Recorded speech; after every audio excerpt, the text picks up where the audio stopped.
আলহামদুলিল্লাহ ওয়া খায়রুল হাদি হাদি মুহাম্মাদিন সাল্লাল্লাহু আলাইহি ওয়াসাল্লাম ওয়া শাররুল উমুরি মুহদাসাতুহা ওয়া কুল্লু মুহদাসাতিন বিদআহ ওয়া কুল্লু বিদআতিন দালালাহ ওয়া কুল্লু দালালাতিন ফিন্নার। আসসালামু আলাইকুম ওয়া রাহমাতুল্লাহি ওয়া বারাকাতুহু। আমরা যে চ্যাপ্টারটা আছি, এমনিতে বইটার নাম জানেন আপনারা, সুন্নাহর কর্তৃত্ব ও মর্যাদা, দলিল হিসাবে সুন্নাহর গ্রহণযোগ্যতা।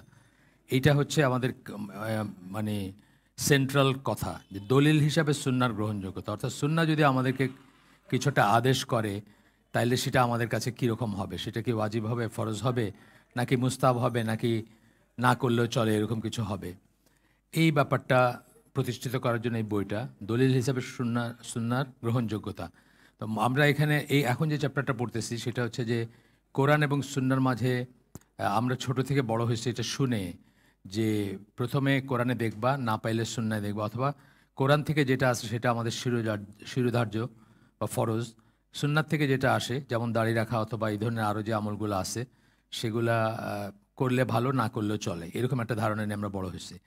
কিন্তু আমরা এই বইটার প্রপোজিশন হচ্ছে যে আল্লাহ রসুল যদি কোরআনে একেবারে উল্লেখ নাই এরকম কোনো ব্যাপারে যদি আল্লাহ রসুল আমাদেরকে অর্ডার করেন, ইম্পারেটিভ যেটা আমরা বলি যে এটা করো, তাইলে সেটা আমাদের জন্য ফরজ হয়ে যায়। আর যদি নিষেধ করেন সেটা আমাদের জন্য হারাম হয়ে যায়, কোরআনে থাক বা না থাক। এইটাই নিয়ে পুরা বইটা বলতে গেলে। তো এখন আমরা আসছি যে চতুর্থ অধ্যায়, এখানে আছে যে সুন্নাহর মর্যাদা বনাম কোরআন, মানে সুন্নাহর মর্যাদা বেশি না কোরআনের মর্যাদা বেশি। এইখানেও কিন্তু আমরা দলিল হিসাবে যেটা, মানে লেজিসলেশনের ব্যাপারে, আইন প্রণয়নের ব্যাপারে, বা আইন প্রয়োগের ব্যাপারে, বা আইন তত্ত্বে, বা ইসলামী শাসন ব্যবস্থায়, বা ইসলামী জীবন ব্যবস্থায় রাসূল যদি বলেন মানে সুন্নাহর মর্যাদা, সেটার মর্যাদা কতটুকু, বনাম কোরআন যদি বলেন সেটার মর্যাদা কতটুকু, সেই নিয়ে বিভিন্ন মত আছে। প্রথম মতটা আমরা শেষ করছি। প্রথম মতটা ছিল যে কোরআন সুন্নাহর উপর প্রাধান্য বা অগ্রাধিকার পাবে।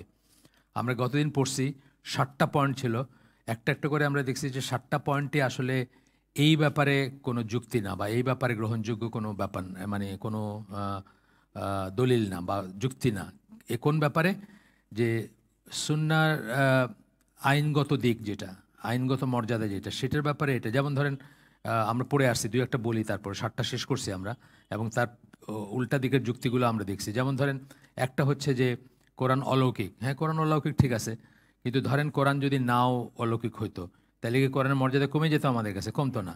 সুতরাং এইখানে অলৌকিক বলাটা, অলৌকিক দেখে কোরআনের ইটা বেশি, এটা কিন্তু কোনো যুক্তি না। সিমিলারলি ধরেন কোরআন মুতাওয়াতির হাদিস, মানে অনেক সূত্রে বর্ণনা করছেন এরা, তো সেই জন্য কিন্তু আইন প্রণয়নের ব্যাপারে মুতাওয়াতির হাদিসগুলো আলাদা কোনো পায় না, কারণ হাদিসও আমরা শুধু সহিহ হাদিসটাই নিচ্ছি। এরকম অনেক কটা ছিল, 7টা পয়েন্ট ছিল। 7টা পয়েন্টে আমরা দেখছি যে সে টিকে না, মানে অর্থাৎ কোরআনের মর্যাদা বেশি হবে। হ্যাঁ, ইবাদতের ব্যাপারে কোরআনের মর্যাদা বেশি, অলৌকিক হিসাবে কোরআনের মর্যাদা বেশি, অনেক মানে কোরআন পড়লে সওয়াব যেটা আমরা বলি সেটা ব্যাপারে বেশি, বারাকার ব্যাপারে বেশি। কিন্তু দলিল হিসাবে যখন আমরা মানে লেজিসলেশনের কথা যাব, আইন প্রণয়নের কথা যাব, তখন কোরআনের মর্যাদা বেশির পক্ষে যে কথা বলা হয়েছে এগুলো কোনোটাই ধোপে টিকে না, আমরা দেখছি গতদিন। আজকে আমরা পড়ব দ্বিতীয় মতটা। দ্বিতীয় মতটা হচ্ছে কোরআন এবং সুন্নাহ একই লেভেলের, বা একই উচ্চতার, বা একই মর্যাদার। কোন ব্যাপারে? যখন কোনো আইন প্রণয়নের ব্যাপার আসবে, অথবা যখন কোনো শরীয়তের বিধানের ব্যাপার আসবে। এই মতটাই এই বইটা আগাগোড়া ডিসকাস করে আসছে, কিন্তু এখানে একটু যুক্তিতর্ক দিয়ে বলবে আর কি। তো প্রথমে বলতেছেন এই মতটা কার কার ছিল।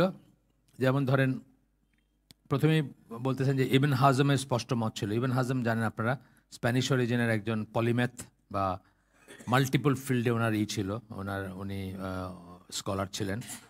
এবং অনেক মানে ইসলামের ইতিহাসে 4জন স্কলারের কথা যদি বলা হয় যাদের ইম্প্যাক্ট বা যাদের প্রভাব সবচেয়ে বেশি, তার ভিতরে ইবন হাজম একজন। যদিও জাহিরি একটা সেক্ট ছিল, বা জাহিরি একটা মাযহাব ছিল, সেটার উনি প্রবক্তা বলতে পারেন। মানে লিটারাল মিনিং, যা আক্ষরিক অর্থে যেটা বোঝা যায় সেটাই নিতেন উনি, কোনো রকম ইন্টারপ্রিটেশন বা ইসেন যাইতেন না। এই মতের এখন আর নাই, এই মতের ওই রকম অনুসারী মানে বড় কেউ নাই আমাদের জানা মতে। শেষ দিকের একজন ছিলেন শাওকানি, ইয়েমেনের একজন স্কলার, শাওকানি, ফাথুল কাদের, যার তাফসির আর কি। উনি ছিলেন, উনি আসলে হুতি শিয়া ছিলেন, বা জায়েদি শিয়া ছিলেন। হুতিরা যাদের থেকে আসছে আর কি, এই জন্য হুতি বললাম। আসলে উনি জায়েদি শিয়া ছিলেন, কিন্তু পরবর্তীতে উনি আহলে সুন্নাত জামাতে কনভার্ট করেন, এবং বড় স্কলার ছিলেন, অনেক লেখালেখি আছে ওনার। উনি ছিলেন কিছুটা এই যে ইবন হাজমের ভক্ত এবং জাহেরি মতেরই। তো যাই হোক, এখানে আব্দুল গানি আব্দুল খালেক বলে একজনের থিসিস, গবেষণার থিসিস, হুজ্জিয়াতুল সুন্নাহ বা সুন্নার কর্তৃত্ব, সুন্নার মর্যাদা অথবা প্রমাণ, এই সেন্সটা আসে এই ওয়ার্ড, এই কথাটার ভিতরে। তার বই আছে, সেটা এর উপর বেস করে একটা বই আছে। সেই বই থেকে কিছু উদ্ধৃতি আসতেছে। প্রথমে আসতেছে যেটা, সেটা পড়ি আমরা। এটা হচ্ছে, এই ব্যাপারে বিতর্কের কোনো অবকাশ নেই যে কিতাবখানি ব্র্যাকেটে কোরআন সুন্নার চেয়ে স্পষ্টতই আলাদা এবং শ্রেয়। সুন্নার চেয়ে আলাদা এবং শ্রেয় কীভাবে? অন্য দিক দিয়ে আমরা মর্যাদা দেখব। কারণ এই যে বললাম, মানে রিসাইট করলেই সওয়াব আছে আপনার, বা একটা অলৌকিক গ্রন্থ বা আরও ইত্যাদি ইত্যাদি। কেননা এর শব্দাবলী আল্লাহর কাছ থেকে আশাবাহী, শব্দগুলোও আল্লাহর। আর হাদিস কুদসিতে কি, ওয়ার্ডিংটা আল্লাহর না, জিসটা আল্লাহর, ওয়ার্ডিংটা রসুলের, তাই না? এটার প্রত্যেকটা শব্দ আল্লাহর। এর তেলাওয়াত এক ধরনের ইবাদত, এইসব কারণে মর্যাদা বেশি। এবং মানবকুল এর মতো কিছু রচনা করতে অক্ষম। এই সমস্ত হচ্ছে কোরআনের হায়ার স্ট্যাটাসের ব্যাপার। এই সকল বিবেচনায় সুন্না এর চেয়ে নিম্ন মর্যাদা। সুন্না এর চেয়ে নিম্ন মর্যাদার, কারণ সুন্না নিয়ে আমরা তো গবেষণা করি, এটা সহি কি না সহি এসব গবেষণা করি। কখনো আমরা দেখি, আমরা গবেষণা করি না, মানে কোরআনের ব্যাপারে কিন্তু এটা কোরআনের কি কোরআনের না, এটা গবেষণা করার কোনো স্কোপ নাই, একটা অক্ষরের ব্যাপারে নাই। কিন্তু সুন্নার ব্যাপারে আছে, তো আমরা তো গবেষণা করি, গবেষণা করে সহিটা আমরা মানি, সহি না হইলে আমরা সেটা করি না। জাল হাদিস আছে, জয়ীফ হাদিস আছে, অনেক কিছু আছে, সেই কথাটা বলতেছেন।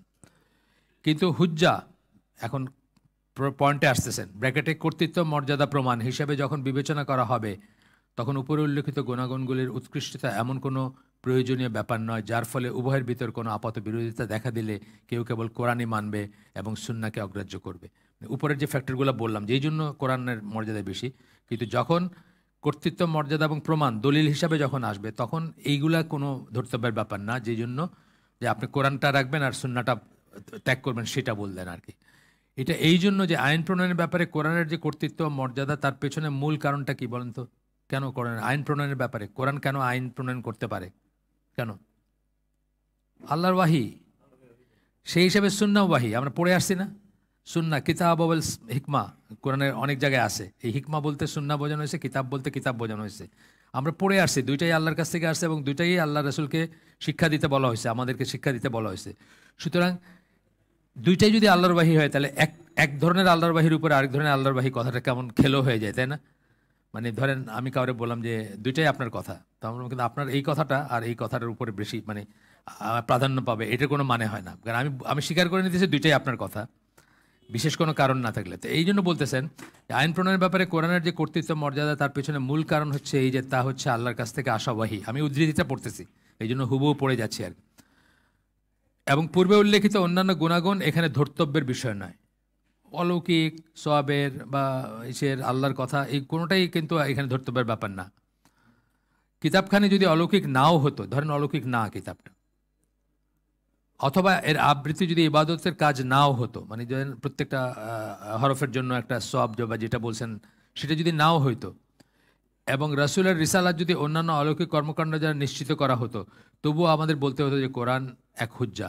ধরেন রাসূলের অনেক, রাসূলের অলৌকিক কি ছিল, অলৌকিক ব্যাপার কি ছিল, কোরআন ইটসেলফ না? ধরেন এটা না, আমরা এটাকে অলৌকিক ব্যাপার হিসেবে দেখাই নাই রাসূলের, তবুও আমাদের বলতে হতো যে কোরআন এক হুজ্জা। তবুও আমাদের মানতে হতো যে কোরআন হচ্ছে একটা একটা মানে দলিল, প্রমাণ বা কর্তৃত্বের বিষয় বা কর্তৃত্বের অধিকারী, যেমনটার পূর্ববর্তী কিতাবগুলোর বেলায় প্রযোজ্য, আগের কিতাবগুলোর বেলায় তাই প্রযোজ্য। আগের কিতাবগুলো যখন ছিল, আনঅ্যাডাল্টারেটেড ছিল, পিওর ছিল, তারা তখনকার জন্য কিন্তু একদম চূড়ান্ত একটা অথরিটি ছিল। কিন্তু এই দিক থেকে বিচার করলে সুন্নাহ কোরআনের সমপর্যায়ের, কেননা এটাও হচ্ছে এক ধরনের ওয়াহি। সুতরাং কাউকে বলতেই হচ্ছে আইন প্রণয়নের ক্ষেত্রে দলিল হিসাবে মর্যাদার ব্যাপারে সুন্নাহ কোরআনের পরে আসে না, অর্থাৎ একসাথে আসে, সেটা বললেন আর কি। এটা ওনার থিসিস একটা, যিনি যার নাম বললাম তার। এরপরে এস এম ইউসুফ, তার কথা আমরা আগে পড়ছি, তার বইও আমরা মানে তার রেফারেন্স আমরা আগে পড়ছি। তার বইটার নাম হচ্ছে এন এসে, একটা রচনা, অন দ্য সুন্নাহ colon its importance, transmission, development and revision. এই বইটার নাম। এই বইয়ের 19 পৃষ্ঠা থেকে উদ্ধৃত করতেছেন এখন। আর শাফি কোরআন এবং সুন্নাহকে একত্রে এবং একই মর্যাদা সহকারে বিবেচনার ব্যাপারে গুরুত্ব আরোপ করেন, যেন কখনো এদের একটাকে অপরটির বিরুদ্ধে দাঁড় করানোর সম্ভাবনাটা নির্মূল করা যায়। এটা খুব ইম্পর্টেন্ট জিনিস কিন্তু। একটাকে একটার ভিতরে কোরআনিয়নরা বলেন বা যারা এইসব ফ্যালাসিস কথা বলে তারা কিন্তু কোরআনকে সুন্নাহ বা সুন্নাহকে কোরআন এগেন্সে দাঁড় করে এবং এই ট্র্যাপে অনেকে পড়েন। আমি একজনের কথা আপনাদেরকে বলছি আগে, আবার বলি কারণ উনি খুব পপুলার, ওনার বইতে আপনারাও ওই ট্র্যাপে পড়তে পারেন। উনি ভালো একজন মানুষ, কিন্তু ভালো মানুষেরও ভুল থাকে। উনি হচ্ছেন মুরাদ উইলফ্রেড হফম্যান, নাম শুনছেন আপনারা হয়তো। ইসলাম দ্য অল্টারনেটিভ বইটা ওনার খুব হিট বই ছিল একটা। উনি ন্যাটোতে জার্মান অ্যাম্বাসেডার ছিলেন এবং সেই অবস্থায় উনি মুসলমান হন। মুসলমান হওয়ার পরে উনি ন্যাটোর থেকে রিজাইন করেন ওই অ্যাম্বাসেডার পোস্ট থেকে, কারণ ন্যাটোর ভিতরে একজন মুসলমান জার্মানের অ্যাম্বাসেডার, এটা তো ওরা আসলে মুখ চাওয়াচাই করবে, বুঝছেন না, সন্দেহ করবে বা ওদের একটা অস্বস্তি লাগবে, এই জন্য উনি রিজাইন করেন। খুব হাই প্রোফাইল কনভার্ট আর কি।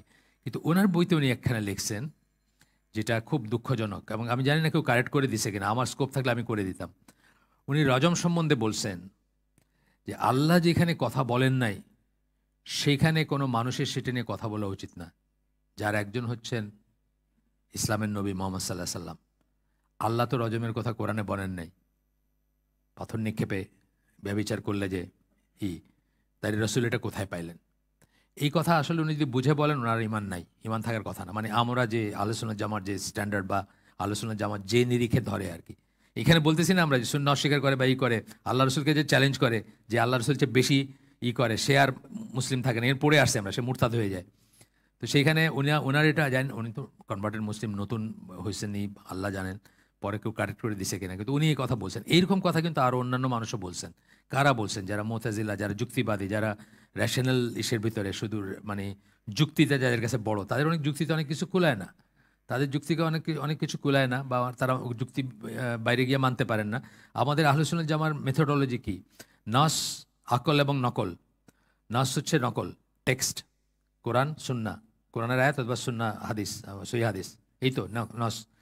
তাইলে নকল এবং আকল, আকল মানে কি আমাদের ইন্টেলেক্ট, আমাদের যুক্তি, আমাদের মানে কি বলে রেশনাল আর্গুমেন্ট যেটা, সেটা এটা যদি কখনো একটার মুখোমুখি দাঁড়ায় তাহলে কি করতে হবে? আমাদের যুক্তি, আমার যুক্তি চলে যাবে, নস বা টেক্সট থাকবে। তার কারণ আমি সব কিছুকে খণ্ডিত দেখি, আমি এই বইটার এই দিক দেখলে এই দিক দেখতে পারি না, আমার এতই লিমিটেডই। আর আল্লাহ তাআলা ইটার্নিটি টু ইটার্নিটি, মানে ওই শুরুর ইনফিনিটি থেকে শেষের ইনফিনিটি পর্যন্ত সব কিছু একবারে জানেন, কি হবে, কি হচ্ছে, কি হচ্ছে। তো উনি যেটা বলতেছেন সেটাই অ্যাবসলিউট, আমরা যেটা বলতেছি সেটা রিলেটিভ। এখন এটা ঠিক, কালকে এটা ঠিক না। আপনার নিজেদের জীবনেই দেখছেন, আমরা যখন বড় হচ্ছি, জ্বর হইলে ভাত খেতে দিত না, তারপরে 4-5টা কাঁথা লেপ দেওয়া চাপা দিয়ে রাখতো, তারপরে শুনলাম কি স্পঞ্জ করতে হবে, সব কিছু খাও, স্পঞ্জ করো, বেশি করে পানি খাও। হ্যাঁ, আমাদের ঠান্ডা পানি খাই দিত না, পানি খাই দিত না। তখন চেঞ্জ হইতেছে, মানুষেরই চেঞ্জ হইতেছে। আমার জীবদ্দশায় কত কিছু চেঞ্জ হলো দেখলাম। এই চীনাবাদাম, পয়লা যখন আমেরিকায় গেলাম 80 সালে, চীনাবাদামটা খুব মানে পিনাট যেটাকে বলে, খুব গর্হিত একটা জিনিস, এটা কোলেস্টেরল হয়, এই আর্টারি ক্লক হয়ে যায়, এটা হয়, ওটা হয়, এটা। এখন শুনি চীনাবাদাম খুব স্বাস্থ্যকর জিনিস, এটা অ্যান্টিঅক্সিডেন্ট। তো এই যে বলতেছি যে এই যে চেঞ্জটা হচ্ছে, এটা জাস্ট আমরা মানুষ, সেই জন্য আমাদের হচ্ছে। তো আল্লাহ তাআলা পুরোটা একশট জানেন, আর তার নতুন করে জানার কিছু নাই। উপর নাই, নিচ নাই, সামনে নাই, পিছনে নাই, আজ নাই, কাল নাই আল্লাহর কাছে। সুতরাং তার যে টেক্সটে যেটা আসবে সেটাই অ্যাবসলিউট, এটা হচ্ছে আমাদের বিশ্বাস। এবং সেই মতো বিশ্বাস আপনার নিজের ভিতরে করতে হবে। সেটা কী দিয়ে করবেন? সেটা প্রাথমিকভাবে আল্লাহর উপর আপনার বিশ্বাসটা শক্ত হতে হবে, কোরআনের উপর আপনার বিশ্বাসটা শক্ত হবে। মানে যেমন একটা ডাক্তারের কাছে আপনি যাবেন, আগে তার ডিগ্রি দেখেন, আগে দেখেন যে কী ডিগ্রি, কোথা থেকে করছে, 10 জনে জিজ্ঞেস করেন, আচ্ছা ভাই এই ডাক্তারটা কেমন, তো সব চেক করছেন, আপনি চেক করে ডাক্তারের কাছে গেছেন, আর ডাক্তার আপনি কইলো, ডাক্তার ধরেন ফর এক্সাম্পল, ডাক্তার আপনি কইলো যে আপনি রোজ সকালে 250 গ্রাম ভিটামিন সি খাবেন। আপনি বলেন কেন? বলে আপনাকে কি ডাক্তার এখন বসে কেনটা বোঝাবে? ওইখানে বোঝাবে না। তো আগেই আপনি করবেন, ইসলামে দাখিল হওয়ার আগে, আল্লাহ বিশ্বাস আনার আগে, বা আল্লাহ কোরআনে বিশ্বাস আনার আগে যত কিছু দরকার তাকে করে নেন। একবার যখন সারেন্ডার করলেন তখন বলবেন যে মুখের উপর হিচড়া জাহান্নামে কেমনে দিবে, এই কথা বলবেন। আল্লাহ বলছেন তাই আল্লাহ দিবেন। এটা মানে কেমনে করে আপনার কাছে, আপনার তো মাথায় কুলায় না যে মুখের উপর হিচড়া জাহান্নামে কেমনে করে দিবেন। বা মানে যারা মুখের উপর চলে, এরকম একটা কথা আছে না, সূরা মুলকে আছে, তারা কি হেদায়েতপ্রাপ্ত নাকি যারা আপরেট হয়ে চলে? সূরা মুলকের একটা আয়াতে আছে। তা আপনি এখন জিজ্ঞেস করেন যে কেমনে করে মুখের উপরে চলে, এইটা আর তখন চলবে না, ওই ভিটামিন সির মতো হইলো আর কি। আপনি এত তাকিক করে আসলেন, আমি আপনাকে বললাম যে ভিটামিন সি খাবেন রোজ 250 গ্রাম, এখন আপনি বলেন যে কেন? আমি বললাম আপনি তো এটা বুঝবেন না, কারণ আপনি ডাক্তার না, আপনি ডাক্তারি পড়েন নাই। তো যাই হোক, এইরকম ব্যাপার আর কি। আমাদের নসের কথা যেটা আসতেছে, আবার ফিরে যাই। আচ্ছা, সুন্নাহর সত্যতার প্রমাণ হচ্ছে কোরআন, এই ধারণাকে তিনি যে অস্বীকার করেছিলেন সেটা এখানে বিশেষভাবে উল্লেখযোগ্য। সুন্নার সত্যতার প্রমাণ হচ্ছে কোরআন, এই ধারণাটা রিজেক্ট করছিলেন ইমাম শাফি। হ্যাঁ, সেটা এখানে বিশেষভাবে উল্লেখযোগ্য। কেন? কারণ তাইলে কি হয়ে যায় যে কোরআনে থাকলে কেবল মানব না, এলে মানব না, ওই কথাই চলে আসে। কিন্তু তাহলে সুন্নার সত্যতার প্রমাণ কোরআন না। আমি বলছি আপনাদের যে আমাদের দেশের নাম করা একজন ডাক্তার, উনি আহলে হাদিস ঘরানার একদম বর্ণ আহলে হাদিস, ওনার সাথে অনেক বছর আগে 10-15 বছর আগে কোনো একটা ব্যাপারে কথা হইতেছিল। তো উনি জিজ্ঞেস করছেন যে এই হাদিসটা কি কোরআন দ্বারা অথেন্টিকেটেড নাকি? তখনই জিজ্ঞেস, উনি আহলে হাদিস কিন্তু বর্ণ আহলে হাদিস। তাই আমি বলছি যে তো কোনো এই কথাটা বলছি যে এটা কোনো শর্ত না যে কোরআন মানে আল্লাহ রসুল সাল্লাল্লাহু আলাইহি ওয়াসাল্লাম ইন্ডিপেন্ডেন্ট। আমরা পড়ে আসছি তার ভূমিকা পড়ে আসছি না, ইন্ডিপেন্ডেন্ট। উনি আলাদাভাবে কোনোভাবে ইন্ডিপেন্ডেন্ট দেখে আল্লাহ আলাদা করে তার নাম আতিউল্লাহ ও আতিউর রাসূল আলাদা করে বলছেন। আতিউ কথাটা 2বার ইউজ করছেন, ইন্ডিপেন্ডেন্ট দেখেই আলাদা। তাই না, 2বার ইউজ করার দরকার ছিল না, একবারের ব্র্যাকেটেও আছে কোরআনের অন্য আয়াতে একবারের ভিতরেই আছে। কিন্তু যে আয়াতে এটা আলাদা করে বলছেন সেই আয়াতের পড়ছি আমরা এখানে, যে আলাদা করে বলার একটা আছে, মানে মাহাত্ম্য আছে। সেটা হচ্ছে যে ইন্ডিপেন্ডেন্টলি কোরআনও মানবা, রসুলকে মানবা। রসুল যেটা বলবেন সেটা কোরআনে না থাকলে সেটা মানতে হবে। আমরা এটার অনেক উদাহরণ পড়ে আসছি এখানে, নতুন করে আর যাচ্ছি না সেটাতে। তাই যদি হতো তাহলে সুন্নাহর একটা বিরাট অংশকে একপাশে সরিয়ে রাখাটা সহজ হতো, যেটা কোরআনিয়ানরা করে আর কি, একপাশে করে রাখলো। এইভাবে দেখলে তো আপনি নামাজও পড়ার, মনের নামাজ, মনের দাড়ি, মনের পর্দা, সব কিছু মনের, ফিজিক্যালি কিছু করার দরকার নাই তো আপনার। কোথাও কি এই নেকাব কীভাবে পড়তে হবে এগুলো কি বলা হয়েছে নাকি? বা আপনি মানে আপনি বলছেন যা স্বাভাবিকভাবে দেখা যায়, তার কোরআনের ল্যাঙ্গুয়েজ এরকম, তো স্বাভাবিকভাবে কি দেখা যায়? আপনি যদি ওইটাই ধরে রাখেন শুধু, যে সুন্নার কোনো দরকারই নেই, তো স্বাভাবিকভাবে একজন মারা গেছেন, আল্লাহ জান্নাত নসিব করুন, অ্যাক্টিভিস্ট ছিলেন, বড় লেখক ছিলেন, মডার্নিস্ট ছিলেন, নাম বললাম না থাক। তো উনি বলছেন, ওনার ওয়াইফ ছিলেন কনভার্টেড মুসলিমা। তো উনি বলছেন যে যে দেশে যেটা স্বাভাবিক সেটাই হচ্ছে পর্দা। তাহলে আমেরিকার মিনিস্কার্ট ঠিক আছে, ওইটাই মিনিস্কার্ট পর্দা। বাংলাদেশের মেয়েরা, গ্রামের মেয়েরা যে পেট বাইর করে শাড়ি পরে, এটাই তাহলে পর্দা, তাই না? তো এটা তো ব্যাপার না। তো এটাই বলতেছি যে আপনি যদি মানে সুন্নাত আলোকে কোরআনকে না ইন্টারপ্রেট করে যদি নিজে নিজে শুধু আক্ষরিকভাবে করতে যান, আপনার এই পরিণতি হবে। আপনার নামাজ নাই তাহলে, আপনার তো কোথাও বলছে যে উঠা বসা করে নামাজ পড়তে হবে, আপনি একটা চেয়ারে বসে ধ্যান করলেন, বললেন যে আমি মনের নামাজ পড়ছি, হয়ে গেল আপনার। পড়েও আজকাল অনেকে পড়ে কিন্তু। আচ্ছা, তাই যদি হতো তাহলে সুন্নাহর একটা বিরাট অংশ একপাশে সরিয়ে রাখাটা সহজ হতো। এখনও উদ্ধৃতি চলতেছে এস.এম. ইউসুফের। কোরআন এবং সুন্নাহ উভয়ের উৎস যেহেতু আল্লাহ, তাই কোরআন এবং সুন্নাহর মাঝে কোনো সহজাত বিরোধ বা বৈপরীত্য থাকতে পারে না। এইটাই হচ্ছে আসল বুঝটা। যদি আমরা এটা বুঝি যে সুন্নাহ বলতে আল্লাহ রসুলের মুখে দিন সম্বন্ধে যা বলছেন কোনোটা তার নিজের কথা না, কোনোটা তার মন গড়া কথা না, তাহলে ওইটাও ওয়াহি, কোরআনও ওয়াহি, এবং তার ভিতর কোনো বৈপরীত্য থাকবে না। কমপ্লিমেন্টারি সাপ্লিমেন্টারি দুটা কথা বলি আমরা ইংরেজিতে, সম্পূরক পরিপূরক বাংলায় বলি। সম্পূরক এবং পরিপূরক কোরআন এবং সুন্নাহ দুইটার মিলায় যে মিনিং হবে সেই মিনিংটা নিতে হবে, যদি কখনো আপনার ভিতরেই হয়। যেমন ধরেন ফর এক্সাম্পল, সব মৃত পশু ছাড়া, মানে মৃত পশুকে আল্লাহ হারাম ঘোষণা করছেন। এখন আল্লাহ রসুল বলছেন যে সমস্ত সামুদ্রিক এই মাছ বা ইত্যাদি মৃত হইলেও আমাদের জন্য ঠিক আছে।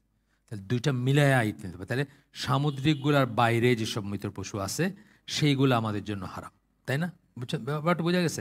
মানে এইভাবে মানে সমন্বয় করে অর্থটা নিতে হবে, একটার এগেনস্টে একটাকে দাঁড় করানো যাবে না। তাইলে দেখবেন আপনি মারামারি কাটাকাটি বা দিন শেষ।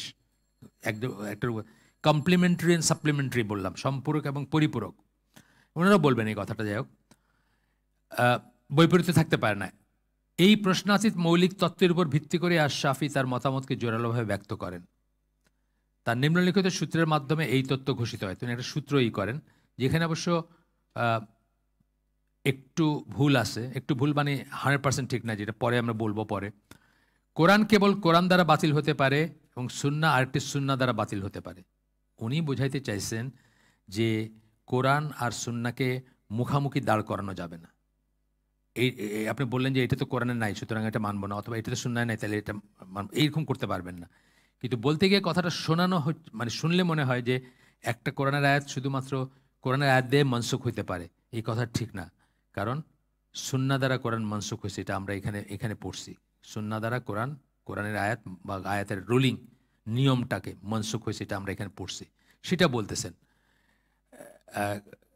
এর মিলিত ফল হচ্ছে কিতাব ও সুন্নাহর একত্রীকরণ, অর্থাৎ দুইটা মিলায় আমরা নেব, যে কোনো রুলিং আমরা মিলায় নেব বা করে।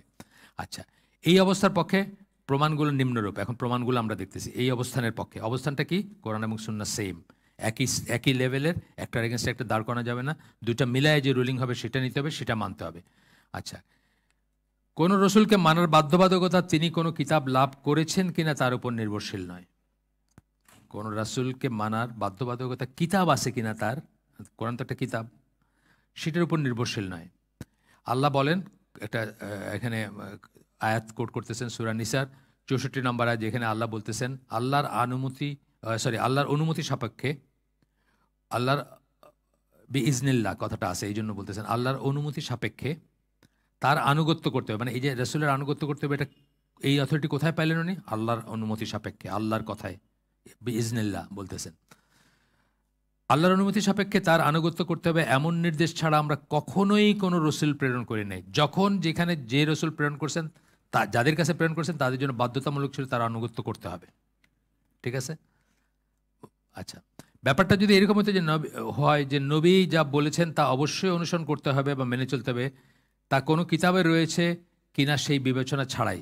এই আয়াত থেকে কি বলছেন নাকি যে কিতাবে থাকলে করবা আর না থাকলে করবা না, এটা বলেন নাই।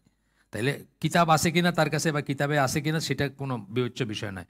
তার কর্তৃত্বের ভিত্তি হচ্ছে এই সত্য, তার কর্তৃত্ব যে, তার যে অথরিটি, তার ভিত্তিটা কি? তিনি একজন রাসূল।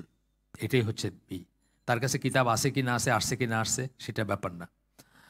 এবং এটা নয় যে তার কাছে একখানি কিতাব রয়েছে, কিতাব আছে বলে যে করতে হবে, এটা না। এটা হচ্ছে ওই আব্দুল গনি আব্দুল খালিক যার কথা বললাম, তার হুজ্জাতুস সুন্নাহ থেকে কোটেড, এটা এই অংশটুকু যেটুকু এখন পড়লাম। 2 নম্বর পয়েন্ট, কোরআনের মর্যাদা ও কর্তৃত্বের মূল কারণটি হচ্ছে এই যে তা আল্লাহর কাছ থেকে আসা ওয়াহী। আমরা আগেই পড়ে আসছি যে আল্লাহর কাছ থেকে আসা ওয়াহী, এই জন্যই তার মর্যাদা। আজকে আমরা বাইবেলকে পাত্তা দিই না কেন? কারণ বাইবেলের ভিতরে আল্লাহর কাছ থেকে আসা ওয়াহী কোনটা এটা কেউ জানে না। মানে আমরা তো পাত্তা দেওয়ার কথা ওঠে না, কারণ এটা অ্যাব্রোগেটেড হয়ে গেছে। কিন্তু তাদের ফলোয়িংটাও আমরা বলি যে তোমরা তো জানো না যে কোনটা কি। আচ্ছা, এছাড়া বাকি যে পয়েন্টগুলো উল্লেখ করা হয়েছে, বাকি পয়েন্টগুলো কী ছিল? কোরআন মুতাওয়াত্তির, আগের দিন পড়ছি আমরা। কোরআন অলৌকিক, আগের দিন পড়ছি। তেলাওয়াত করা ইবাদতের কাজ, আগের দিন পড়ছি। সেসব কোরআনের কর্তৃত্ব মর্যাদার প্রশ্নে অপ্রাসঙ্গিক। সেটার জন্য যে আমাদের এই দলিল হিসাবে কোরআনের মর্যাদা বা কোরআনের কথাতে আমাদের ফরজ হয়ে যায় আমাদের জন্য, বা আমরা কোরআনের বিধিবিধান মানে, সেটা না। আচ্ছা, উপরন্তু কোরআনের আয়াত দ্বারাই এটা প্রমাণ করা হয়েছে যে সুন্নাহ আল্লাহর কাছ থেকে আসা এক ধরনের ওয়াহী, যেটা আমরা পড়ে আসছি, বলে ফেলছি আমি আগে। সুতরাং যারা বলেন যে সুন্নাহর উপর কোরআন অধিকার পাবে, মানে কোরআনের পাবে, উপরে মর্যাদা পাবে, অধিকার পাবে, তারা আসলে বলছেন আল্লাহর কাছ থেকে নবীর কাছে আসা বা প্রেরণ করা এই ওয়াহী কোরআন, আল্লাহর কাছ থেকে নবীর কাছে আসা, আল্লাহর কাছ থেকে নবীর কাছে আসা কোরআনের ওই ওয়াহী, মানে এই ওয়াহী ওই ওয়াহী, মানে দুইটাই আল্লাহর কাছ থেকে আসছে এবং নবীর কাছে আসছে। দুইটা কিন্তু নবীর মাধ্যমে আমাদের কাছে আসছে। তা আপনি বলতেছেন যে এটার উপর এটা প্রাধান্য পাবে, এটা শুনতে একটা সিলি লাগে না? দুইটাই আল্লাহর কাছ থেকে আসছে এবং একই মানুষের কাছে আসছে, কিন্তু আপনি বলতেছেন এটার উপর এটা প্রাধান্য পাবে। এটা মিনিংলেস হয়ে যায়। তো বলতেছেন যে যেহেতু তারা উভয় আল্লাহর কাছ থেকে আসা ওয়াহী, সেহেতু এই দাবি অর্থহীন, এই দাবিটা মিনিংলেস, মানে রিফুট করতেছেন এই পয়েন্টের, এটার পক্ষে। কোরআনের আয়াতসমূহ নবীর, আরেকটা পয়েন্ট, 3 নম্বর পয়েন্ট, কোরআনের আয়াতসমূহ নবীর প্রতি নিঃশর্ত আনুগত্যের আদেশ করে। আতিউল্লাহ ওয়া আতিউর রাসূলা, আল্লাহ বলেন নাই আতিউল্লাহ সুম্মা আতিউর রাসূলা, এই কথা বলেন নাই, কিন্তু অতঃপর বলেন নাই, অ্যান্ড বলছেন।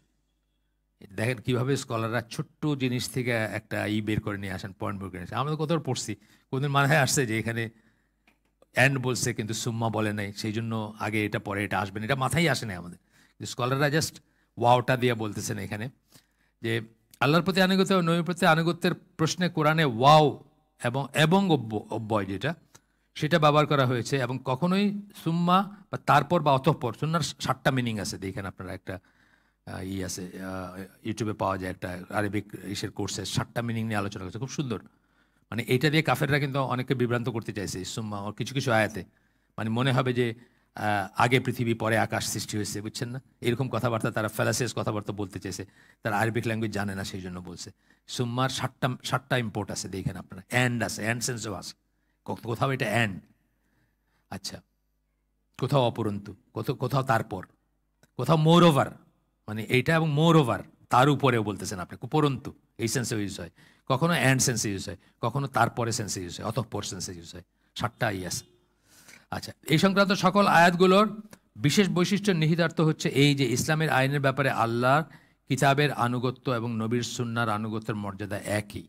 বলতেছেন যে মানে কখনোই সুম্মা ব্যবহার করেন নাই, মানে কোনো একটা এক্সেপশন থাকতে পারতো যে একবার সুম্মা ইউজ করছেন আর বাকিবার ওয়াও ইউজ করছেন, তা না, কখনোই ইউজ করেন নাই।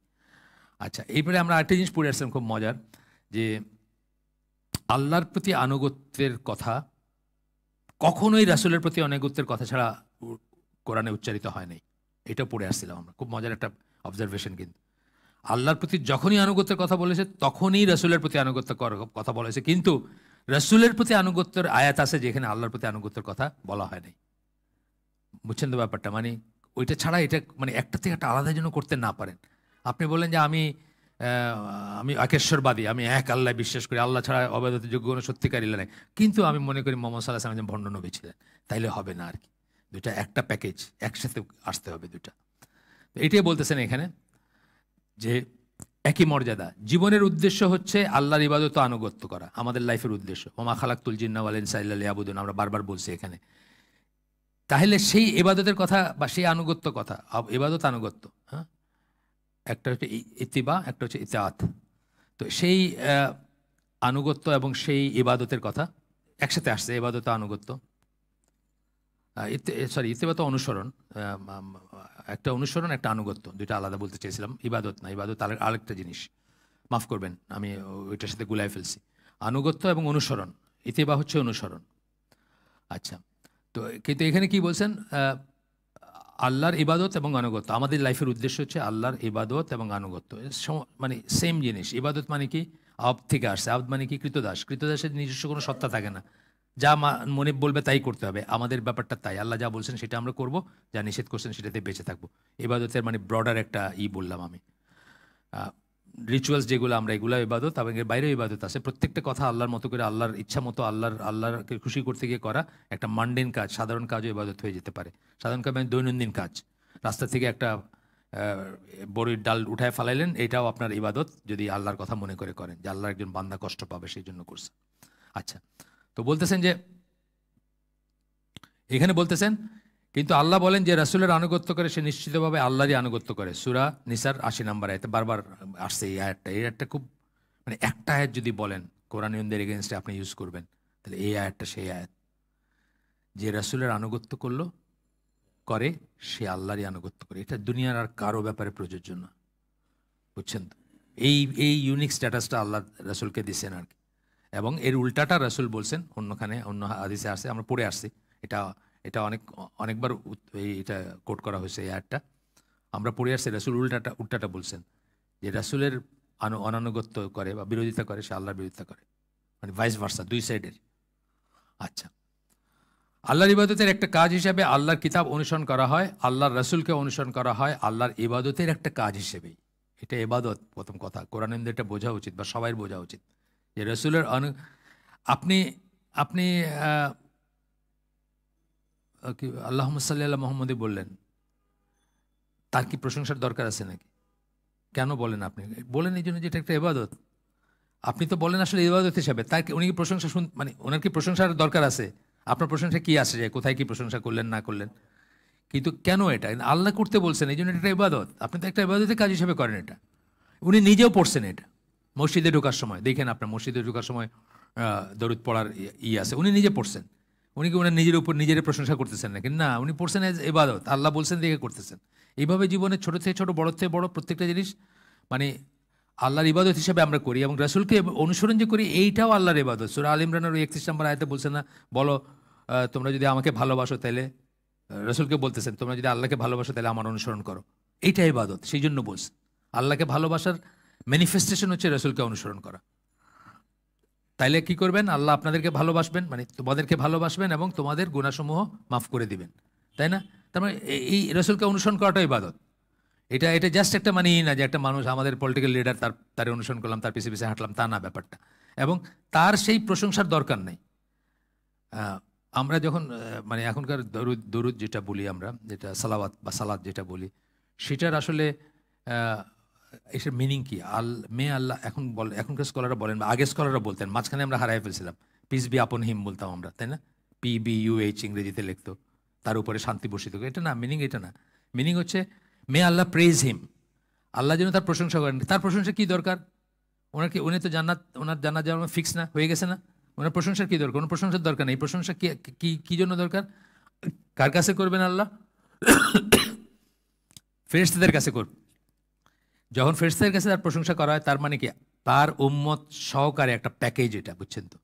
মানে আসে না যে আমরা হব সকল নেশনের উপর দলিল হিসাবে, আমাদেরকে এই করা হবে, মানে আমাদের নিরিখে সকল নেশনকে বিচার করা হবে, আর আমাদের বিচার করা হবে তার নিরিখে। তো তার প্রশংসা করা মানে প্রকারান্তরে কিন্তু আমাদেরকে একটা মর্যাদা দেওয়া ওইখানে, বুঝছেন তো? এবং আল্লাহ কার কাছে করতেছেন প্রশংসা? আল্লাহ ফেরেশতাদের কাছে করেন। মানে এটা মানে মে আল্লাহ প্রেজ হিম, কার কাছে প্রেজ? ফেরেশতাদের কাছে প্রেজ করা। আচ্ছা, এবং এটা একটা ইবাদত, সোজা কথা।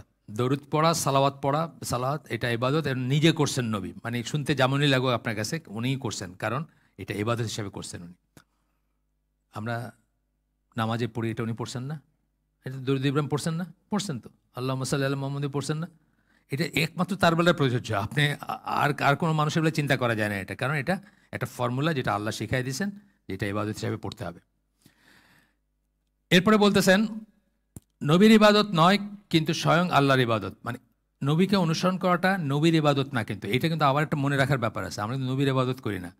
অনেক খ্রিশ্চানরা, অনেক ইহুদিরা, অনেক কাফেররা, অনেক মুশরিকরা মনে করে আমরা মোহাম্মদান, আমরা মোহাম্মদের ইবাদত করি, মোহাম্মদের পূজা করি। অনেক তারপর অবাক হয় খুব, যখন জানে তখন খুব অবাক হয়। আমি তো সারা জীবন মনে করতাম তারা, ওরা যেরকম ওদের ইসের সব করে না, সব ওদের সব মানুষ তো এরা, মানে স্বীকারও করে মানুষ, বা এরা এরকম ছিল বা এরকম ছিল, বা গল্প বা এটা, কিন্তু প্রত্যেকের আবার করে, ইবাদত করে।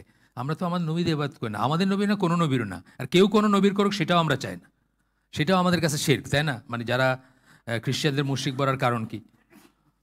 সুতরাং আল্লাহর ওয়াহি থেকে নবী সাল্লাহ সাল্লাম যা পেশ করেন, তা তার কিতাব থেকেই হোক অথবা সুন্নাহ থেকেই হোক, আল্লাহর ইবাদতের কাজ একটা কাজ হিসেবে প্রশ্নাতীতভাবে সেটাকে মেনে চলা হয়, প্রশ্নাতীতভাবে। সুতরাং আল্লাহর ওয়াহি থেকে নবী যা পেশ করেন, অর্থাৎ যেটা বলেন, যেটা করলেন, যেটা দেখাইলেন আপনাকে করে, তো আল্লাহর ওয়াহি ভিত্তিক। এই সময় নামাজ পড়বা, এইভাবে সেজদা করবা, এইভাবে রুকুতে যাওয়া, এইভাবে তওয়াফ করবা, প্রত্যেকটা জিনিস দেখাইছেন না? নবী যা পেশ করেন আল্লাহর ওয়াহিদ থেকে, এটা বলতে চাচ্ছেন, তা তার কিতাব থেকেই হোক, কিতাব মানে কোরআন থেকেই হোক, কোরআনের ইন্টারপ্রিটেশন, কোরআন কীভাবে প্রয়োগ করবেন দেখাই দিয়েছেন, অথবা সুন্নাহ থেকেই হোক, মানে নিজের থেকে, ওটা কিতাবে নাই।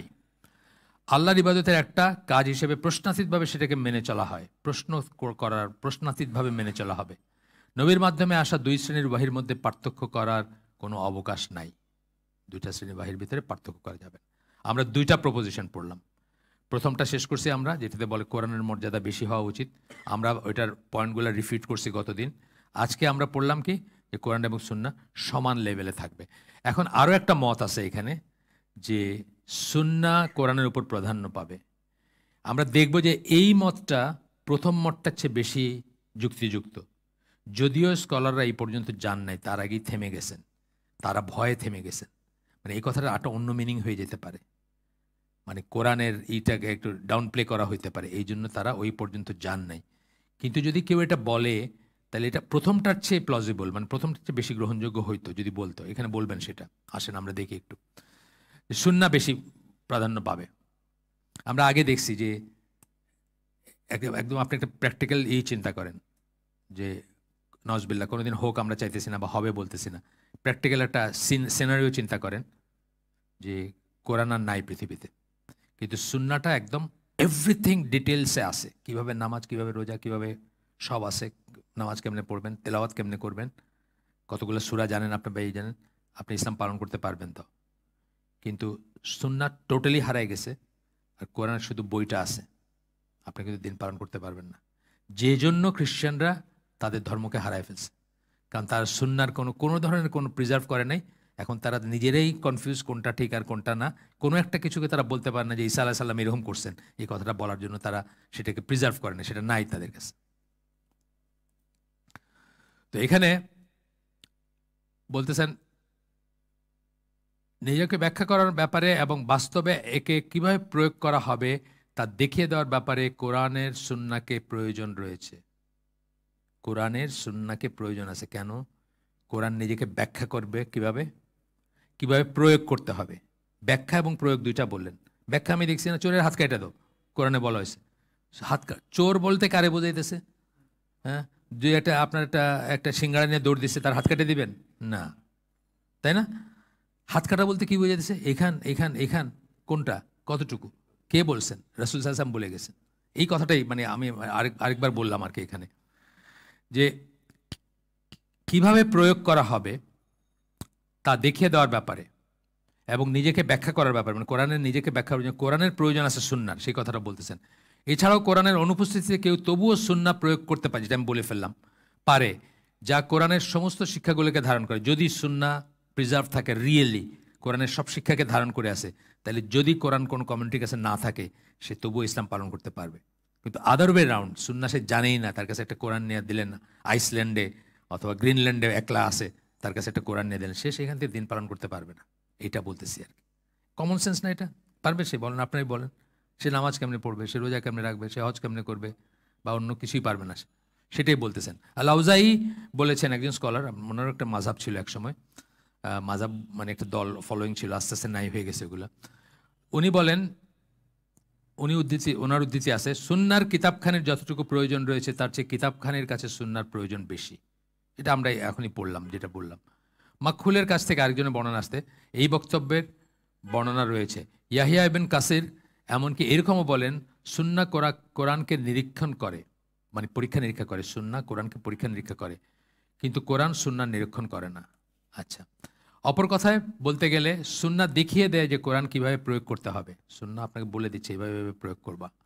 সুন্নাহ যদি দেখিয়ে দেয় যে কোনো একটা নির্দিষ্ট আয়াত কোন নির্দিষ্ট ইস্যুতে প্রযোজ্য নয়, মানে এখানে এটা প্রযোজ্য নয়, তবে সুন্নাহর এই নির্দেশনায় ওই আয়াতের আপাত অর্থের উপর প্রাধান্য লাভ করবে। তাহলে সুন্নাহ যেটা বলছে এটাই প্রাধান্য লাভ করবে। সাহাবীরা কখনোই প্রশ্ন করেন না এটাকে। সাহাবীদের একটা উদাহরণ, যেটা এখানে আসবে বোধ আছে, ঠিক আছে, এখান থেকে দেখি, এখানে আসবে এখানে। আচ্ছা, সুন্নাহর এই নির্দেশনা ওই আয়াতের উপর প্রাধান্য পাবে, এমনকি যদি ওই আয়াতটি বাহ্যিক অর্থ সংশ্লিষ্টতা প্রমাণও করে থাকে। এই মতের সপক্ষে আরও একটা যুক্তি হচ্ছে এই যে নবীর বক্তব্যের উপর ভিত্তি করে কেউ জানতে পারে কোরআন কি। কোরআন কি সেটাই সুন্নাহর উপর কেবলমাত্র নির্ভর করলে আপনি জানতে পারেন, তা না আপনার কোরআন এক্সিস্টই করে না, তাই না? আপনি বললেন আমি নবীর কোনো সুন্নাহ মানি না, নবী কি বলছেন আমার কাছে কোনো ইম্পর্টেন্ট না, আমার কাছে রিলেভেন্ট না। যদি আপনি বলেন তো নবী বলছেন এটা এটা এটা এটা এই আয়াত কোরআনের আয়াত, আর এটা এটা হাদিস কুদসি, তাহলে এই কথার কোনো মিনিং থাকে না। তাহলে কোরআন কি সেটাই আমরা জানি নবীর কথা থেকে। এটা হচ্ছে কিন্তু কোরআনের এগেনস্টে ফার্স্ট নকআউট এই পাঞ্চ আপনার, যে কোরআন কোথায় পাইছো। কোরআন যে তুমি যে কোরআন উনলি, তুমি কোরআন কোথায় পাইছো? তো বলবে তাই তো রাসূল বলছেন, তাহলে তুমি হাদিস মানলা পয়লাই, হাদিস মাইনা তুমি কোরআনের কাছে আসলা, মানে রসুল বলছেন দেখে এটা কোরআন, নাইলে এটা কোরআন হইতো না। যতটুকুই বলছেন এই একটা কোরআন, ওটা হাদিস কুদসি, কেন রসুল বলছেন দেখে, নাইলে হাদিস কুদসি আর কোরআনের ভিতর তুমি কেমনে জানতা কোনটা কোরআন আর কোনটা, দুইটাই আল্লাহর কথা। এইসব ব্যাপারগুলো আসে আসলে তো ফ্যালাসিস। ওরা বোধহয় আমার মনে সামহাও একটু ব্ল্যাঙ্ক হয়ে যায়, একটা জায়গায় গিয়ে অন্ধ হয়ে যায়, আর কোনো যুক্তি দেখে না। খুব কমন যুক্তি না এগুলো তো মানে একেবারে সাধারণ। যেমন যারা মাযহাবের স্ট্রং ফলো করে, মানে বাইগট্রি যাদের আছে, তাদের খুব সিম্পল একটা যুক্তি যে সবচেয়ে ভালো মুসলমান কারা? সাহাবীরা। তারপরে কারা? তাবেঈরা। তারপরে কারা? তাবেঈ। রাসূল সাল্লাল্লাহু আলাইহি ওয়াসাল্লামের মৃত্যুর 70 বছর পরে ইমাম আবু হানিফার জন্ম 80 হিজরিতে।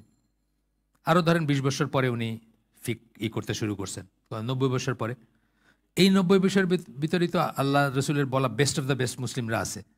তো তারা মাযহাব মানে নাই। মাযহাব মানে যদি ফরজ হইতো, তারা কি সবাই ফরজ তরক করছে? সিম্পল যুক্তি, তাই না? একেবারে অন্ধ মানুষের কাছে যুক্তি থাকাও অত বড় আতেল হওয়ার দরকার নাই, সিম্পল যুক্তি। তারা সব ফাসিক ছিলেন? তারা কি সব তরক করছেন, ফরজ তরক করছেন? তারা কি সব গুনাহগার? তারা কি সব জাহান্নামী? এইখানেই কিন্তু শেষ হয়ে যেত। কিন্তু এটা খালি পেছানো হয় আর কি, পেশায় খালি আপনার যুক্তি দেখানো হবে, কত রকমের যুক্তি দেখাবে। যাই হোক, এরপরে বলতেছেন যে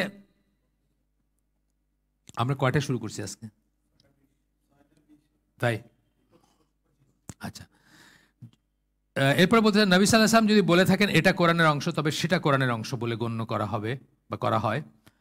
নবী সাল্লাল্লাহু আলাইহি ওয়াসাল্লাম যদি বলে থাকেন যে আল্লাহ বলেছেন যে, যেমনটা হাদিস কুদসিতে দেখতে পাওয়া যায়, অথচ তিনি কখনো বলেননি যে সেটা কোরআনের অংশ, হাদিস কুদসির কথা যেটা বললাম। আর তাই সেটাকে কোরআনের অংশ বলে গণ্য করা হয় না। আল্লাহ বলেছেন বলে বলতেছেন, কিন্তু বলেন নাই যেটা কোরআনের অংশ সেটা কোরআনের অংশ কেউ দাবি করে না, বা কোনো কনফিউশন নাই সেটা নিয়ে। এইভাবে যখন বিবেচনা করা হয় তখন স্পষ্ট হয়ে ওঠে যে সুন্নাহ অর্থাৎ নবীর বক্তব্য হচ্ছে কোরআন কি তা বিচার করার ভিত্তি।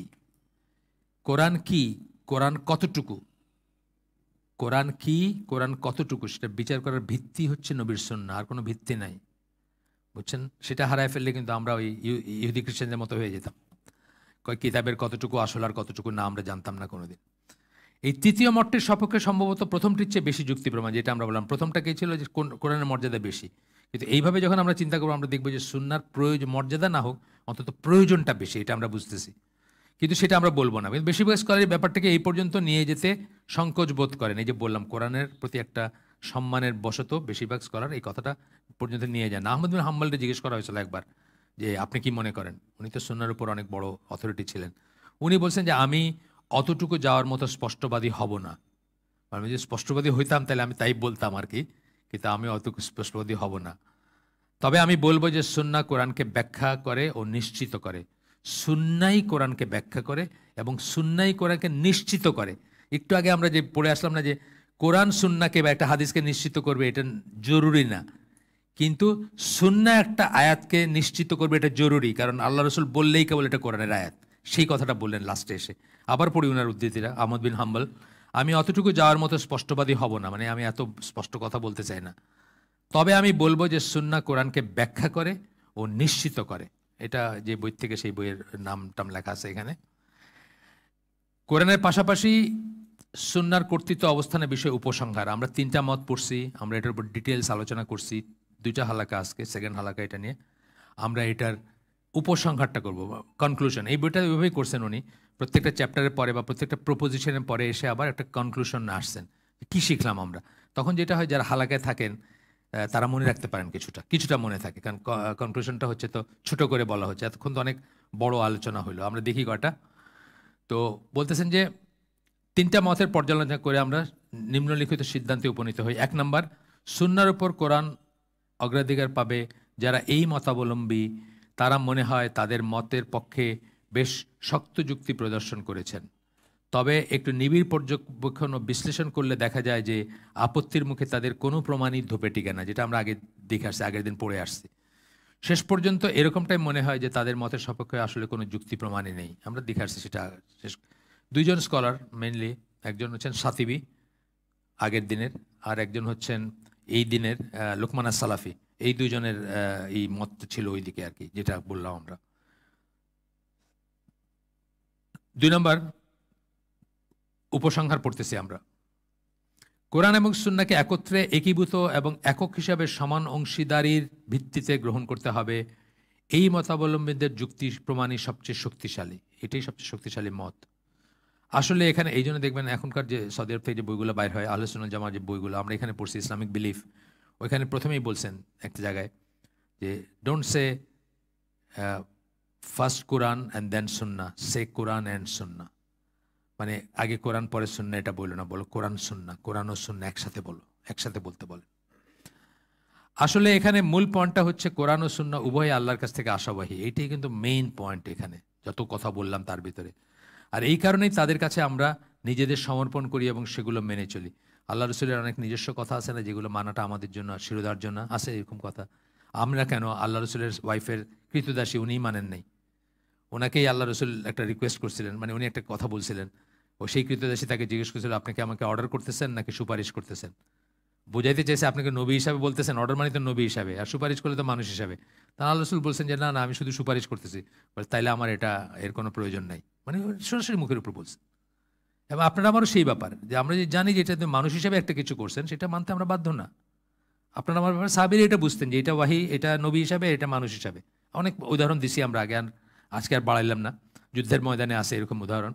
এই 2 ধরনের ওয়াহির একটি অপরটির উপর অগ্রাধিকার পাবে, এই কথা যারা দাবি করেন, যুক্তি প্রমাণের দায় দায়িত্ব তাদের উপর বর্তাবে। যদি আপনি দাবি করেন যে ওয়াহি দুইটাই আল্লাহর ওয়াহি, কিন্তু একটার উপর একটা প্রাধান্য পাবে, তাহলে আপনি প্রমাণ করেন সেটা। অন্তত আমরা আল্লাহর ওয়াহিকে একই জানবো, দুইটাকে একই জানবো। হ্যাঁ, সুন্নাহর অন্যান্য মর্যাদা আমি বলছি যে অন্যান্য ব্যাপারে কোরআনের মর্যাদা বেশি, যেটা বললাম যে আপনি একটা হাদিস শুনলেই আপনার সাথে সাথে শিরোধার্য, মানে শুনলেন, জাস্ট প্রথম শুনলেন, সাথে সাথে আপনি ওটা অমল করতে শুরু করে দেবেন না। আপনি প্রশ্ন করতে পারেন, আপনি প্রশ্ন করতে পারেন, দলিল দেখতে পারেন, তাকিক করতে পারেন। এবং কিছু কিছু হাদিস আছে যেটা বড় বড় স্কলারে ডিফার করছেন, সেগুলো আপনি নাও, যেমন ধরেন এটা লা ইলাহা ইল্লাল্লাহু, না ইসের হাসবি আল্লাহু লা ইলাহা ইল্লাহু আলাইহি তাওয়াক্কালতু ওয়া হুয়া রাব্বুল আরশিল আযীম 7 বার পড়া ইসে আছে, আপনার হিসনুল মুসলিমে আছে। এটা আলবানি বলছেন এটা জয়ীফ, এটা এটা শুদ্ধ না, অন্য স্কলাররা বলছেন শুদ্ধ। এখন আমি পার্সোনালি বলবো যে আমি এই আমলটা করবো না, এই রিস্কে যাব না, না করলে তো আমার কোনো গুনাহ নাই। সালাতুত তাসবিহ আর একটা জিনিস, বড় বড় স্কলাররা দুইটা মত দিচ্ছেন, সেরকম কিছু আছে। কিন্তু লেজিসলেশনে যেগুলো পড়তেছি আমরা, মানে আইন প্রণয়নের, সেগুলোর ব্যাপারে সেগুলো তাহকিক করা। আপনার ওই যে 5টা ক্যাটাগরির হাদিস পড়ছি না, 5টা ক্যাটাগরির ভিতরে 3টা বাদ, আর 2টা ক্যাটাগরি হলে কনসিডার করতে পারবেন, সহি এবং হাসান হইলে, আর বাইগুলো ধর্তব্যের ভিতরে আসবে না কখনো। তো সেরকম তাহকিক আপনি করতে পারেন, কিন্তু কোরআনের ব্যাপারে সেটা করার কোনো ই নাই। এই ডিফারেন্সটা আছে। তারপরে বলতেছেন এই দুই ধরনের ওয়াহির একটির ওপর অপরটির অগ্রাধিকার পাবে, এই কথা বলা যায়, তার প্রমাণ তাদের উপর আছে। যদিও কেউ এমনটা প্রমাণের চেষ্টা করেছেন, কিন্তু আমরা উপরে যেমনটা দেখলাম তাদের যুক্তি প্রমাণ ত্রুটিযুক্ত বলে প্রমাণিত হয়েছে, তাদের যুক্তি প্রমাণ টিকে না। তৃতীয় মত যেটা বললাম, সুন্নাহ কোরআনের উপর অগ্রাধিকার পাবে, এখানে আবার এই মতকে সেই প্রবল সমালোচনার সম্মুখীন হতে হবে যে কারো হাতে এমন কথা বলার জন্য খুব শক্ত প্রমাণ থাকতে হবে যে 2 শ্রেণীর ওয়াহির ভিতর এটাও যদি বলি আমরা যে সুন্নাহ মর্যাদা বেশি হবে, তাহলে আবার কিন্তু ওই কথায় চলে আসছে, 1 শ্রেণীর ওয়াহির উপর আরেক শ্রেণীর ওয়াহিরে আপনি প্রাধান্য দিচ্ছেন, তাহলে ওই যুক্তিতেই কিন্তু এটা বাদ যাবে। তার মানে কি, সমানটাই শুধুমাত্র রিয়েলি চলে, কিন্তু সুন্নাহকেও, যদিও সুন্নাহ আমরা বলতেছি যে ব্যাখ্যার ব্যাপারে বা ইসের ব্যাপারে বেশি প্রয়োজনীয়, কিন্তু মর্যাদা যদি আমরা বলি বেশি, তাহলে আমরা কি বলবো যে 1 শ্রেণীর ওয়াহির উপর আরেক শ্রেণীর ওয়াহির মর্যাদা, সেটা বলার তো রাইট নাই আমাদের, বা বলতে পারবো না। 2 শ্রেণীর ওয়াহির ভিতর 1 শ্রেণীর ওয়াহি আরেক শ্রেণীর ওয়াহির উপর প্রাধান্য লাভ করবে, এটা আমরা বলতে পারবো না, বা বলা উচিত না এটা আমাদের। আচ্ছা, এরপরে বলতেছেন এসব থেকে পরিষ্কার সিদ্ধান্তে উপনীত হওয়া যায় যে ইসলামী আইনের উৎস ও সূত্র হিসাবে বিবেচনা করার প্রশ্ন যখন আসবে, এই প্রশ্নটাই কিন্তু শুধু, অন্য ব্যাপারে আমরা বলতেছি না। বারবার আমরা বলতেছি যে কোরআন তেলাওয়াত করা ইটসেলফ একটা ইবাদত, আমরা বারবার বলতেছি যে কোরআন অলৌকিক, আমরা বারবার বলতেছি কোরআন মুতাওয়াত্তির হাদিস, সবই বলতেছি, মর্যাদা অনেক অনেক দিক দিয়ে বেশি। হ্যাঁ, কোরআন খতম করলে বা কোরআন মানুষ করে না ইসের সওয়াবের, যদিও বারাকার লাভের জন্য করে, কিন্তু সেটা মুখ্য উদ্দেশ্য না, সেটা আরেকটা ব্যাপার। কিন্তু তারপরেও এটা কিন্তু হাদিসের ব্যাপারে এরকম ব্যাপারগুলো প্রযোজ্য না, যেগুলো কোরআনের ব্যাপারে প্রযোজ্য। তো তখন বলতেছেন যে আইনের উৎস সূত্র হিসাবে বিবেচনা করার প্রশ্ন আসবে, তখন কোরআন ও সুন্নাহ সমান মর্যাদার বা সমপর্যায়ের। এইটাই হচ্ছে আমাদের প্রপোজিশন, এবং এইটাই হচ্ছে এখানে মানে এখানে উল্লেখ করার ব্যাপার আর কি। এরপরে আমরা একটু স্কিপ করে যাই, একটু সামনে যাই। আমাদের এই সিদ্ধান্ত কিছুতেই কোরআনের গুরুত্বকে খাটো করে দেওয়ার প্রয়াস নয়। আমরা যেটা বললাম, এটা কিন্তু কোরআনকে খাটো করতেছি না আমরা, এই কথাটা বলতেছেন, বরং এটা হচ্ছে সঠিকভাবে কোরআন বোঝা ও প্রয়োগ করার বিষয়। এটা আমরা কিন্তু খাটো করে দেখতেছি না, কিন্তু এইটা যদি আমরা ঠিকমতো বুঝি তাহলে আমরা ঠিকভাবে প্রয়োগ করতে পারবো। আমরা নামাজের এত নিটিগ্রিটি দেখি কি যে আমরা সুন্নাহ করতে চাই না, বসাটা পর্যন্ত, পাটা কিভাবে রাখবো, আঙ্গুলটা এরকম রাখবো, কত রকম আমরা চেষ্টা করি না যে কত পারফেকশনে যাওয়া যায়, তাই না? তো তাইলে এটা মানে সঠিকভাবে কোরআন বোঝা প্রয়োগ করার বিষয়। এই যে বুঝায় সঠিকভাবে প্রয়োগ করবেন, এগুলো তো প্রায়োগিক দিক। নামাজ কীভাবে পড়বেন, ফাঁক বন্ধ করে দাঁড়াবেন, কাঁধে কাঁধ পায়ে পা মিলে দাঁড়াবেন, এগুলো প্রায়োগিক দিক না? এইটাই আমরা মানে আমরা আসলে কী চেষ্টা করতেছি, আমরা সঠিকভাবে কোরআন বোঝার চেষ্টা করতেছি এবং সেটা প্রয়োগ করার চেষ্টা করতেছি। আল্লাহ যে সালাত কায়েম করতে বলছেন, সে সালাত কায়েম করা বলতে কী বোঝায় সেটা আমরা করার চেষ্টা করতেছি, সঠিকভাবে সুন্নাত থেকে জেনে তারপরে করার চেষ্টা করতেছি। আল মুতরাফ ইবিন আবদুল্লাহ ইবিন আল সুখায়েরকে কেউ একবার বলেছিল, কোরআন ছাড়া আমাদের সাথে কথা বলো না। কেউ একজন বলছে আর কি, কোরআন ছাড়া কথা বল, এখনো বলে আপনারা এই কোরআনিয়নদের যে সমস্ত আছে তারা বলে। একটারও দাড়ি নেই কিন্তু, দেখছেন কোরআনিয়নের যেগুলো ওদের লেবাস দেখেন, সুটটাই পরা, একটারও কিন্তু দাড়ি নেই। মানে এটা প্রয়োজনীয় না তো, দাড়ি তো রসুল বলছেন, মানে তারা যেটা প্রিচ করে সেটাই তারা দেখাইতেছে, দাড়ি তো রসুল রাখতে বলছেন, কোরআন তোকে দাড়ি রাখার কথা বলা না। ঠিকই আছে, তারা যেটা প্রিচ করতেছে সেটাই দেখাইতেছে, একটারও দাড়ি নাই, সুটটাই পরে, কি কয় না কয় বুঝছেন না। আচ্ছা, কোরআন ছাড়া আমাদের সাথে কথা বলো না তিনি বলেছিলেন। এটা কিন্তু বাংলাদেশে এখন অনেক ছড়ায় গেছে, বাংলাদেশের ইসলামপন্থীদের ভিতরে একটা গ্রুপ এখন কোরআনিয়ন ইসের উপর আছে, অফিসিয়ালি আছে। তিনি বলেছিলেন, আল্লাহর শপথ, আমরা কোরআনের বিকল্প চাই না, কিন্তু যিনি কোরআনের ব্যাপারে আমাদের চেয়ে জ্ঞানী আমরা তাকে চাই। আমরা কোরআনের একটা অল্টারনেটিভ বার করতেছি না সুন্না মানতে গিয়ে, কিন্তু কোরআনের ব্যাপারে সবচেয়ে বেশি জ্ঞানী যে আমরা তাকে মানতে চাই, তার কথা চাই, মানে তাকে চাই, আমরা রাসূলকে চাই, সেটা বলতেছেন। আমরা অল্টারনেটিভ হিসেবে দাঁড় করাইতেছি না, কোরআনের বিকল্প না সুন্না, সুন্না কোরআনের বিকল্প, সেই কথা আমরা বলতেছি না। এই বোধের গুরুত্ব, এখন আমরা আরেকটু যাব, 5 মিনিট যাই, 5 মিনিট গিয়ে আমরা শেষ করে দিব। এই ফিলিংটার, এই যে বললাম যে সমান, এই ফিলিংটার গুরুত্বটা কি, এইটা বলার পরে আমরা আমরা কোথায় দাঁড়ালাম। আমাদের জন্য কিন্তু দিনের সব জিনিসগুলা এখন আমাদের কাছে পরিষ্কার হবে এবং ব্যালেন্সড হবে, আমরা প্রায়োরিটিগুলো ঠিক করতে পারবো, কোনটা কোনটা বেশি গুরুত্বপূর্ণ সেটা ঠিক করতে পারবো, কোনটা বেশি সওয়াবের। ওই যে এই ডক্টর সাইফুল্লাহ একটা ভিডিও আছে না, 5টা ডিসকাউন্ট, মানে স্টিচেনের টাইম বলি, যেটা মানে অনেক অনেক জিনিস আছে না, যে এই মুহূর্তে একটা করলে আপনি যেটা আর 10 মিনিট পরে করলে ওটা হবে না। মানে এই যে শর্টকাট, আল্লাহ কিছু শর্টকাট দিয়ে দিয়েছেন আমাদেরকে, সেই শর্টকাটগুলো রিয়েলি জানবো, ভাওতাবাজির শর্টকাটগুলো জানবো না। সুন্না যদি আমরা এই করি, মানে আল্লাহর পথে বাইরে হয়ে 1 টাকা খরচ করলে 49 কোটি টাকার সব, এরকম ভাওতাবাজি এসে যাবো না। কিন্তু দেয়ার আর আদার থিংস, যেটা মানে এই যে লাইলাতুল কদরের রাত্রে 4 রাকাত সালাতের, 4 রাকাত নফল সালাতের সমান যদি আপনি এশার নামাজের পরে এক বৈঠকে 4 রাকাত নামাজ পড়েন, বলছেন না একটা, এরকম 5টা জিনিস বলছেন আর কি, ডিফারেন্ট জিনিস বলছেন। তো সেই জিনিসগুলো আমরা মানে মানে প্রপারলি এবং কারেক্টলি এবং সবচেয়ে বেশি এফেক্টিভ যে ইবাদত, সেটা আমরা করতে পারবো যদি আমরা এই বোধটা রাখি যে কোরআন অ্যান্ড সুন্নাহ। আর যে কোনো একটার দিকে যদি আমরা বেশি ঝুঁকে পড়ি, অথবা যে কোনো একটাকে যদি মানে যেটা সুন্নাহ না সেটাকে সুন্নাহ মনে করে যদি মাথায় তুলে রাখি, তাহলে আমাদের জন্য, যেমন আমার মসজিদে সবসময় বলে যে 2 পায়ের ভিতরে 4 আঙ্গুল ফাঁক রেখা থাকে নাকি সুন্নাত। 4 আঙ্গুল ফাঁক রাখলে জীবনে কোনোদিন পায়ে পা লাগবে না, লাগবে কোনোদিন পায়ে পা লাগবে না, লাগবে কোনোদিন লাগবে না, পায়ের সাথে পায়ের ফাঁক থাকবে। আচ্ছা, এই বোধের গুরুত্ব কেন, এই বোধটা ইম্পর্টেন্ট সেটা বলি।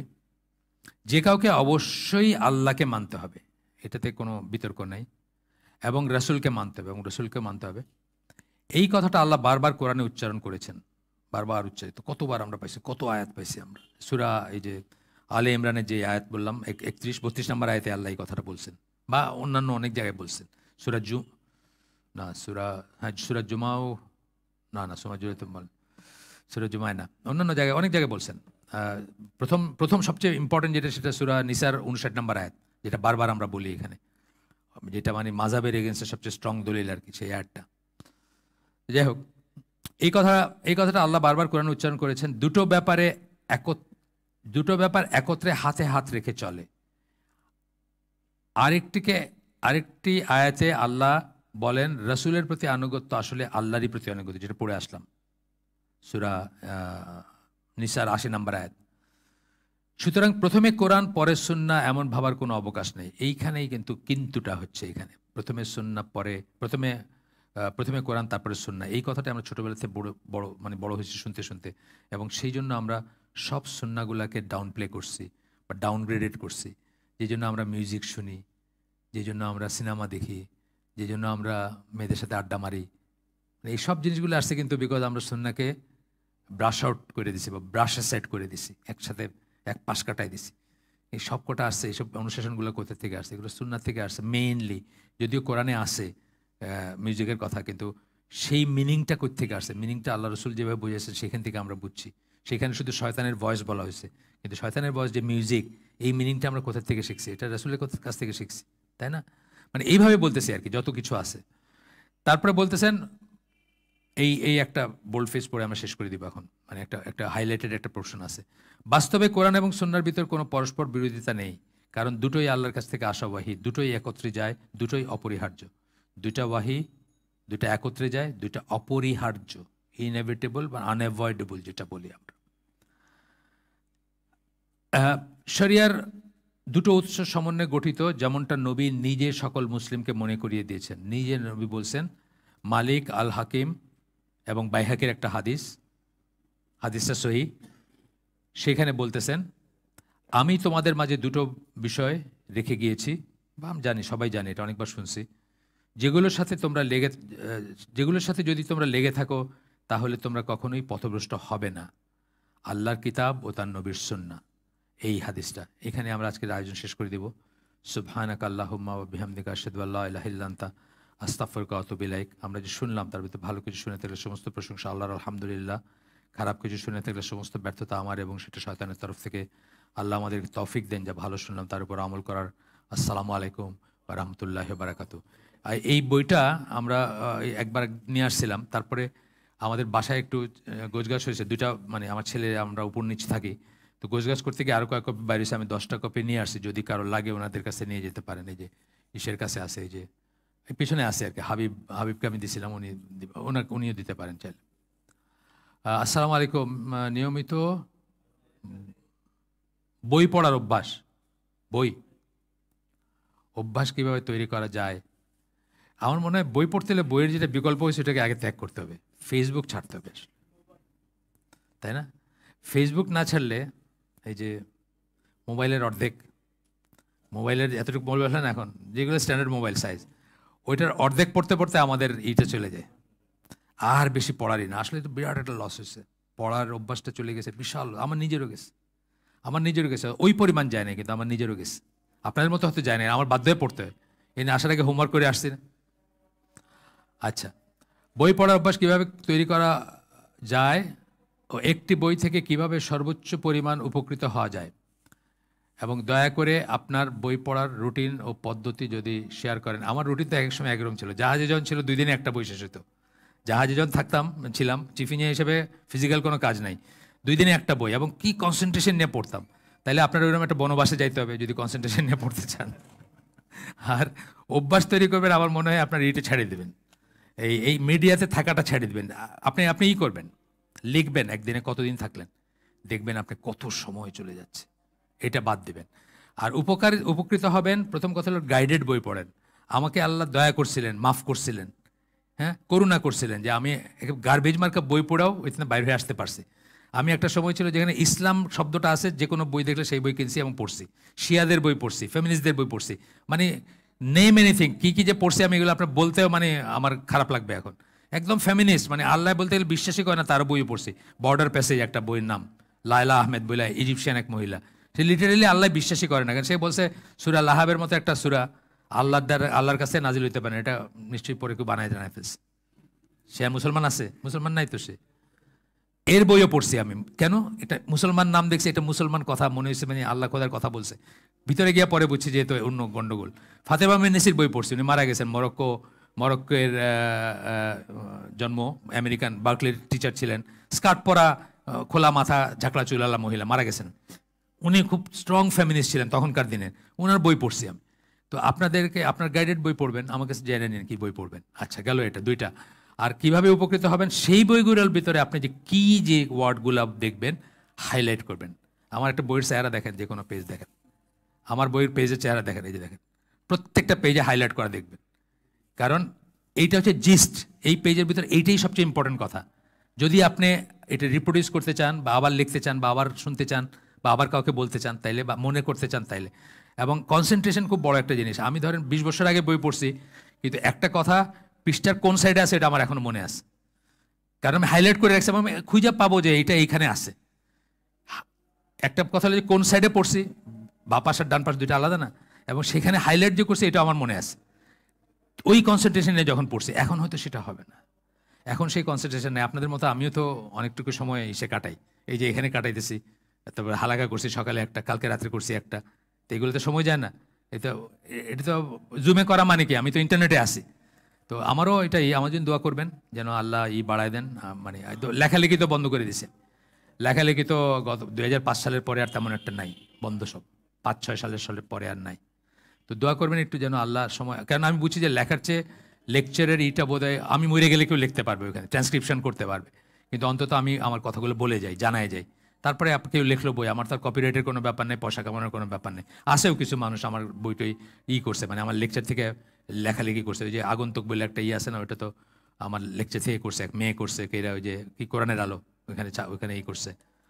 তো ঠিক আছে, আসসালামু আলাইকুম। এই তো আছে 8-10টা আছে। জি স্যার। কি